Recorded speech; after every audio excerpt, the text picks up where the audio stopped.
За би гол нь одоо шүүхийн хараат тус багтлаар шүүгчийн хараат тус багтлаар нэлээд гадуур дотор их яригдчихэж байгаа л да. Ингээд боломж олгох үүднээс та бүхний сайн тайлбарлаасаа л гэж ойлгоод байгаа. Ард түмэнд.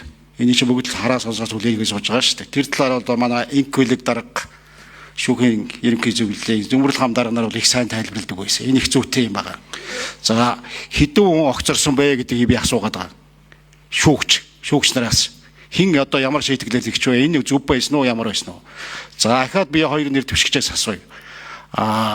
Шүүгчийн хараа тус нөлөөлж байгаа юм уу?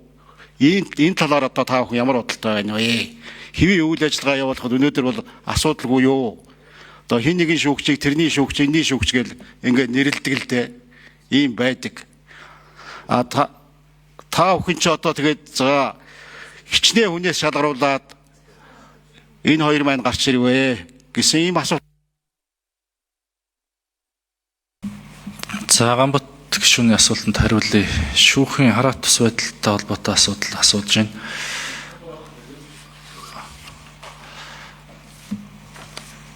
Шүүгч бол аливаа хэрэг маргааныг шийдвэрлэхдээ хинээс ч хараат тусаар шийдэх ёстой.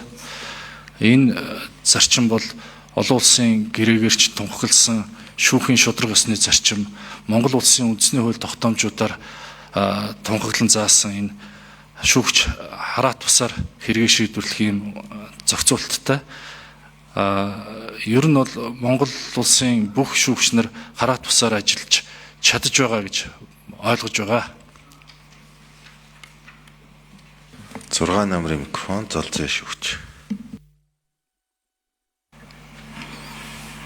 За шүүгчийн хараат бус байдалд бол нөлөөлдөг хоёр хүчин зүйл байдаг. Нэг нь гадаад буюу объектив хүчин зүйл, нөгөөх нь дотоод буюу субъектив хүчин зүйлүүд байдаг.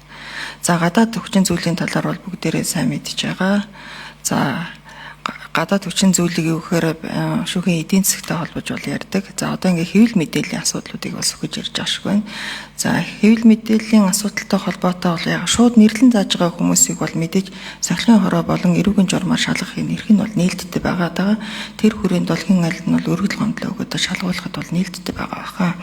За объектив хүчин зүйлийн хүрээнд ярих юм бол хувь хүний өөрийнх нь бие авч явж байгаа байдал ёс зүйн асуудал бол сөхөгддөг. За ёс зүйн асуудлын хүрээнд сахилгын хороо бол ажиллаж байгаа.